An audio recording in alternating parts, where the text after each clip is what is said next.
Hey, we're going to be discussing a simple concept today, and that is the spring mechanism. The spring mechanism, what is it?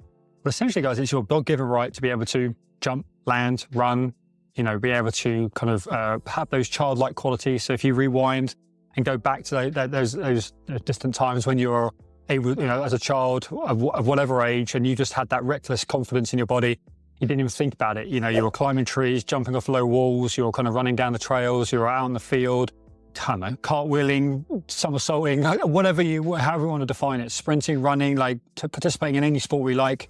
What does it look like now? Fast forward. Do you still have those childlike qualities and that level of reckless confidence in your body? The answer is no. A lot of people have lost that.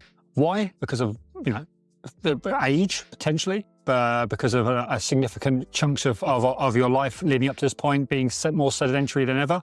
Because of, being a child and having an abundance of time, we've now then moved into study, into school, into college, into university, into the workplace.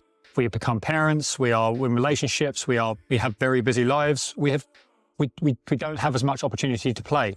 Those that have maintained a level of play, coincidentally, have a much better spring mechanism in their lower body.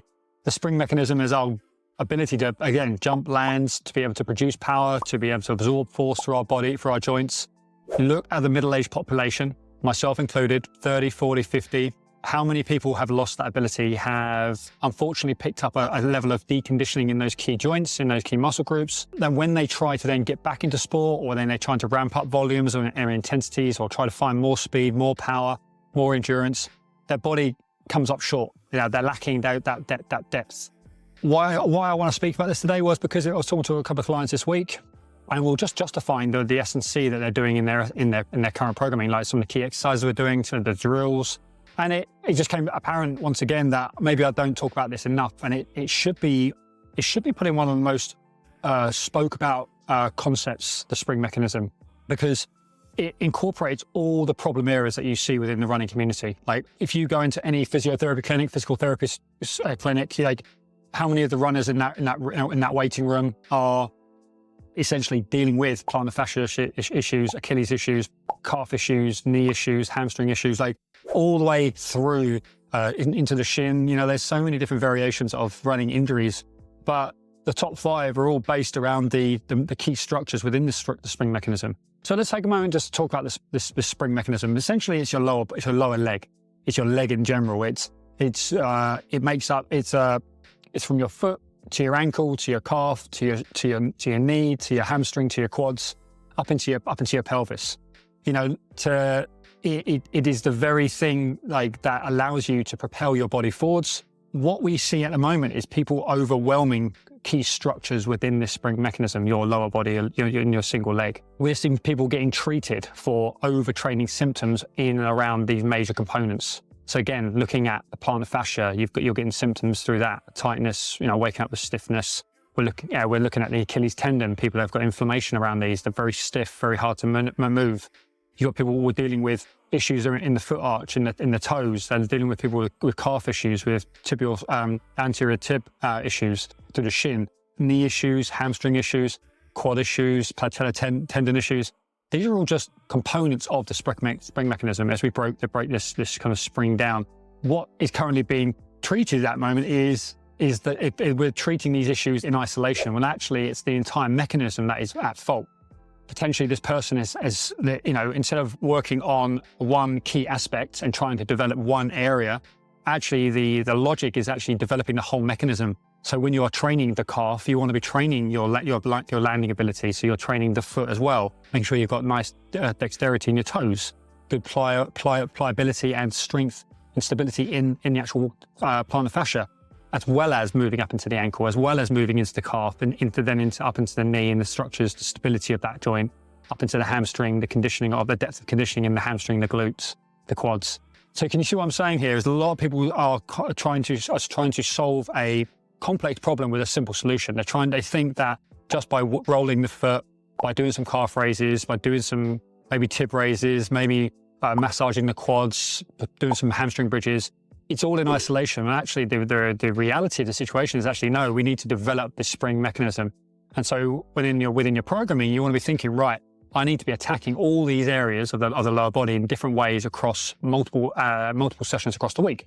So 2 to 3 S&C sessions, even in your running sessions, in your warm-ups, you can be attacking or working on these weaker areas. How do you know they're weak?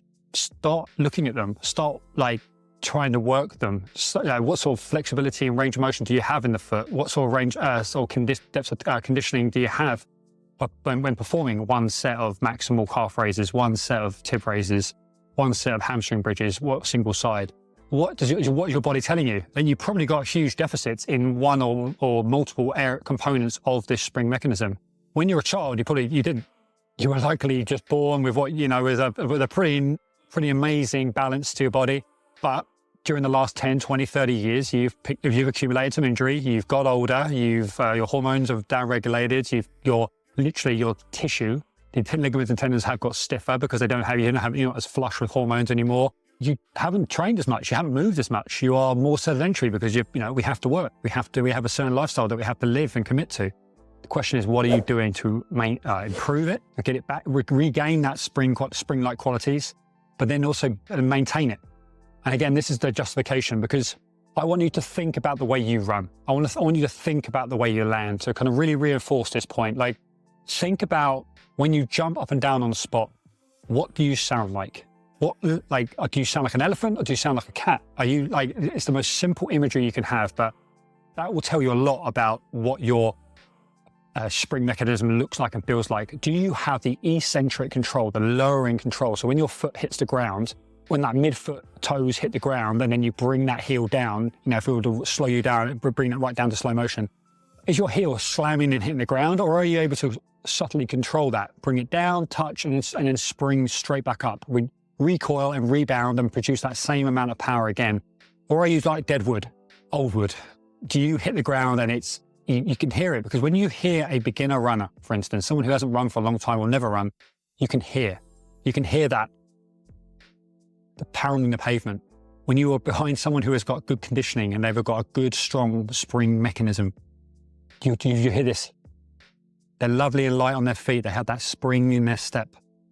That is not just nature, that is nurture. It's both. We're all born with that generally. It's just a lot of us lose it very quickly because we haven't maintained anything.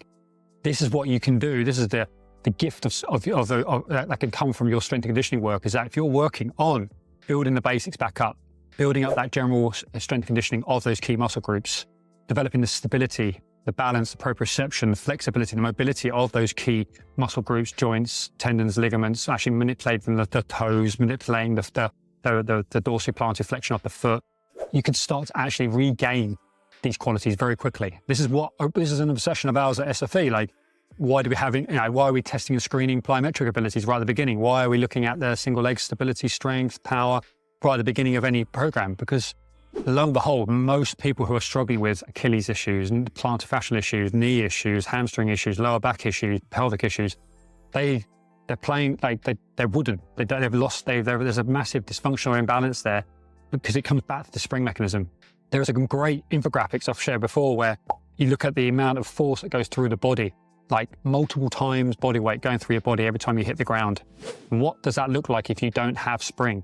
If you don't have adequate calf gastrocnemius, soleus, if you don't have enough tensile qualities in your plantar fascia, if your hamstring group or your quad, your glute group, they don't have enough conditioning, that after 2, 3, 4, 5K, they start to fatigue, and so you start to overload those other structures, your quads, your patellar tendon. This is why we get so many people struggling with hip flexor issues and quad issues, because they have a dysfunctional spring mechanism. So for us, we obsess about bringing balance back into this spring mechanism to allow your body to then be able to move more efficiently again, to bring back those childlike qualities. Think about your gait cycle, that initial contact, that mid stance, that propulsion. What do you need to maintain that gait cycle? Though those of you out there who've had run gait analysis, who love the science, who love the biomechanics of it, look at those key aspects of your gait cycle. How are you going to maintain good running cadence, good running efficiency? It's crazy that people are thinking that just a pair of fancy orthotics shoes, some coaching cues is going to be enough.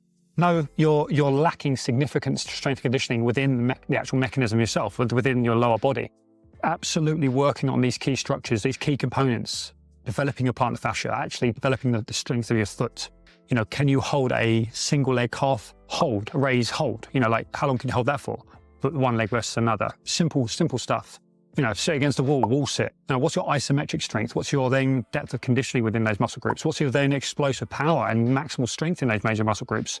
These are the questions you want to be asking, because as you unpack this, it literally tells you everything everything that you need to be working on. You don't need to change your run. You don't need custom orthotic. You don't need to be kind of doing treatments and surgery. Like what you want to be focusing on is your ability to be able to manipulate these components of the spring mechanism. We have people who are in their 70s who still have the ability to jump, land, propriocept, balance, coordinate, because we have challenged that for the last 6, 12, 24, 48 weeks, and they've brought it back. We've had people that have literally broken ankles, torn ankle ligaments. We've had fused toes, bunions, knee meniscal injuries, hamstring tears, like all of it. But it's all just aspects of this spring mechanism. Where is the current weakness, the dysfunctions coming from? Never think of your body in isolation. Yes, we need to attack certain areas, but you've got to think your body is synergistic. It works all together. It's an amazing thing.